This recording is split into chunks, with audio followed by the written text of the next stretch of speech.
تحریک انصاف کی حکومت نے 6 ماہ بعد ہی قومی اسمبلی میں فائنانس بل ترمیمی بل جمع کرا دیا ہے، جس کو منی بجٹ کے طور پر لوگ یاد کر رہے ہیں۔ اس میں کئی سیلز ٹیکس کی استثناء ختم کر دی گئی ہے۔ اس کو آپ اس طرح کہیں کہ کچھ چیزوں میں استثناء حاصل تھی، وہ استثناء ختم کر دی گئی ہے جس طرح حکومت کہہ رہی ہے، یا دوسرے الفاظ میں یہ کہہ سکتے ہیں کہ کچھ چیزوں پر سیلز ٹیکس کی شرح کم تھی جس کو بڑھا دی گئی ہے، بلکہ کچھ چیزیں تو ایسی بھی ہے جس پر سیلز ٹیکس نہیں تھی اور اس کو پر سیلز ٹیکس لاگو کر دیا گیا ہے۔ عوام کے ذہنوں میں ایک سوال پیدا ہوتا ہے کہ اس فائنانس بل سے ان پہ کی زندگی پر ان پر کیا اثرات آئیں گے۔ سب سے پہلے اگر بات کریں خاص طور پہ ادویات جو فارما انڈسٹری ہے، اس کے حوالے سے حکومت نے ایک بڑا فیصلہ کیا ہے کہ اس پر اس کی جو خام مال باہر سے آتی ہے،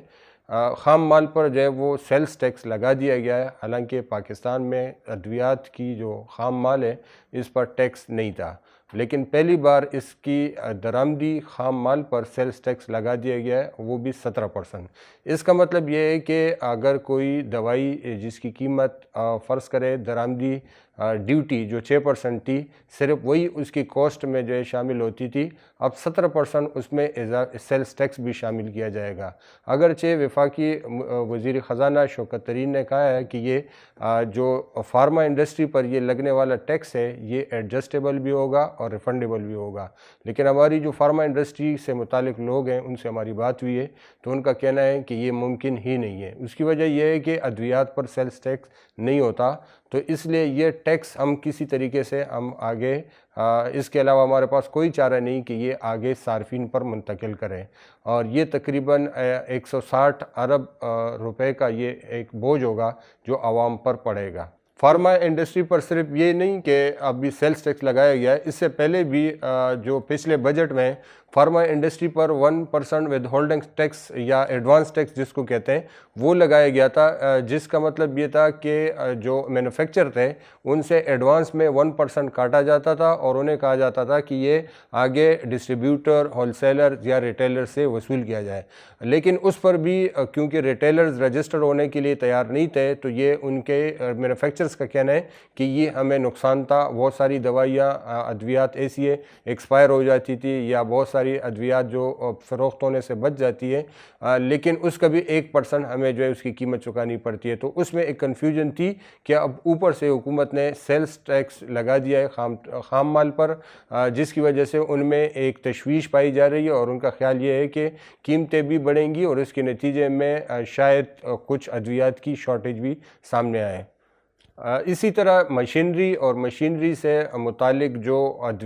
پرزجات ہے یا جو دوسرے آئٹمز ہیں اس پر بھی جو ہے جو ٹیکس استثناء تھا وہ استثناء ختم کر دیا گیا۔ یہ استثناء اس لیے دیا گیا تھا تاکہ ملک میں مشینری امپورٹ ہو اور اس کی وجہ سے انڈسٹری لگے، ایکسپورٹ بڑھے۔ اس کے لیے اسٹیٹ بینک نے باقاعدہ رعایتی قرضے دیے اور اس کے لیے اسکیمیں متعارف کرائی، لیکن آج اسی فیصلے کو ریورس کیا گیا ہے اور یہ اس پر باقاعدہ جو ان کو رعایت تھی وہ رعایت ختم کر دی گئی، اور اب جو مشینری امپورٹ ہے اس پر تقریباً 112 ارب روپے اس مد میں جو ہے وہ وصول کیے جائیں گے، جس کا مطلب یہ ہے کہ جو ہماری انڈسٹری میں لگنے والی مشینری ہیں اب وہ مہنگی پڑے گی، تو جب مہنگی پڑے گی تو ظاہر ہے اس میں تیار ہونے والی اشیاء وہ بھی مہنگی پڑے گی، تو اس کا بھی ایک ملک میں جو ایک مہنگائی کی صورت میں اس کا ایک اثر آئے گا، اس کے علاوہ ایکسپورٹ بھی متاثر ہوگی۔ ایک اور حکومتی پالیسی میں یہاں ہمیں تھوڑا سی جو ہے ایک تضاد نظر آ رہا ہے کہ کچھ ہی عرصے پہلے حکومت کی طرف سے جو الیکٹرک گاڑیاں ہیں ان کو انکریج کرنے کی بات کی گئی تھی، اس کے حوالے سے پالیسی لائی گئی تھی اور یہ کہا جا رہا تھا کہ الیکٹرک گاڑیوں سے ایک تو یہ ماحول دوست ہے اور پولوشن کا اس سے جو ہے نہیں ہوگی، اور دوسرے اس کے علاوہ فیول کی بچت ہوگی، لیکن آج الیکٹرک گاڑیوں کے حوالے سے بھی جو فیصلہ سامنے آیا ہے اور جو بل میں جو تجویز پیش کی گئی ہے وہ اس حوالے سے تھوڑی سی مایوس کن ہے کہ اس میں کہا گیا ہے کہ الیکٹرک گاڑیوں پر بھی ڈیوٹی بڑھائی گئی ہے اور تقریباً 1 لاکھ سے 4 لاکھ تک جو ہے اس کے اوپر ٹیکس لگایا گیا ہے، تو اس سے جو ہے جو حکومتی یہ پالیسی تھی وہ بھی اس سے ریورس ہوگی اور اس کے جو آگے بڑھنے کے بجائے یہ رول اوور ہو جائے گی یہ پالیسی۔ اس کے علاوہ 71 ارب روپے کے ٹیکسز وہ لگائے گئے ایسی اشیاء پر جو باہر سے امپورٹ کی جاتی ہیں اور جس کے بارے میں کہا جا رہا ہے کہ یہ غریب یا لو انکم لوگوں کے لیے نہیں ہوتی، لیکن یہ ہے کہ بہرحال باہر سے منگائی جاتی ہیں، جس میں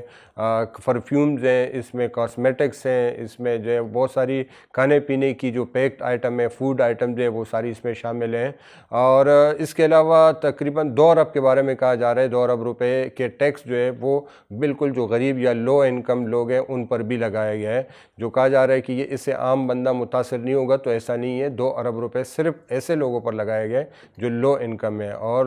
خاص طور پہ جو کمپیوٹر، لیپ ٹاپ یا اس طرح جو الیکٹرانک جو ایسیسریز استعمال کرنے والے ہیں، یہاں تک کہ سلائی مشین اور اس طرح کی ماچس تک پر بھی جو ہے یہ جو ٹیکس استثناء رعایت ہے وہ ختم کر دی، اور تقریباً غریب لوگوں کے جیب سے بھی 2 ارب روپے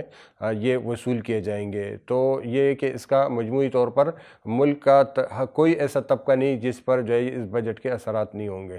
آئی ایم ایف کی طرف سے حکومت پاکستان سے 700 ارب روپے ٹیکسز لگانے کی سفارش کی گئی تھی، جس میں آج جو بل لائے گئے ہیں وہ 342 ارب روپے کے ہیں، لیکن جو شوکت ترین صاحب وفاقی وزیر خزانہ، انہوں نے کہا کہ ہم نے ان سے معذرت کی، ان سے کہا کہ ہم فوری طور پہ 700 ارب روپے کے ٹیکسز نہیں لگا سکتے ہیں، لیکن اس کا مطلب ہرگز نہیں کہ یہ باقی جو ہے آئی ایم ایف نے معاف کر دیے،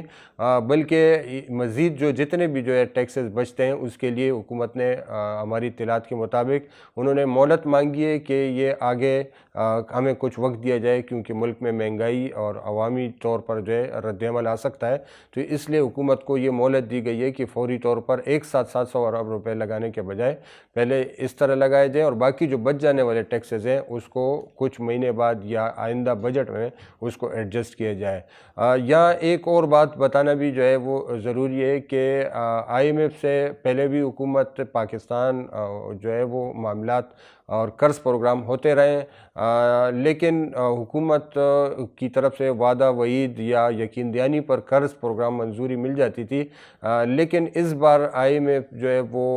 ان کی شرط ہے کہ جتنے بھی شرائط ان کی طرف سے جو بھی سفارشات ہیں وہ پہلے پورے کیے جائیں، اس کے بعد ہی آگے بات ہوگی۔ 12 جنوری کو آئی ایم ایف سے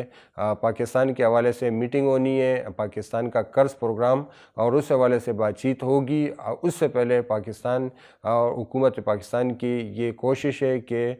قومی اسمبلی سے جو بھی شرائط ہیں، جو بھی اس حوالے سے جو تقاضے ہیں پورے کیے جائیں، اسی لیے بیک وقت فنانس بل بھی لایا گیا، اور ساتھ ہی اسٹیٹ بینک کی خود مختاری کے حوالے سے بھی بل آج پیش کیا گیا ہے۔ اب دیکھنا یہ ہے کہ آگے آئی ایم ایف جو ہے وہ ان اقدامات کے بعد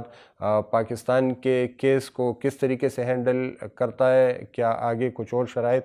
بھی رکھتا ہے، یا اسی پر جو ہے پاکستان کی قرض کی منظوری ہو جائے گی، یہ آگے اگلے مہینے اس کا فیصلہ ہو جائے گا۔ آج کی ویڈیو میں فنانس بل کے حوالے سے کچھ تفصیلات آپ تک پہنچا دیے۔ مزید تفصیلات کے لیے آپ سما.tv کے ویب سائٹ کا وزٹ کر سکتے ہیں، جس پر تفصیلات موجود ہیں، اور آگے بھی اس حوالے سے جو معلومات آئیں گی وہ آپ تک پہنچاتے رہیں گے۔ اپنا بہت خیال رکھیے۔ اللہ حافظ۔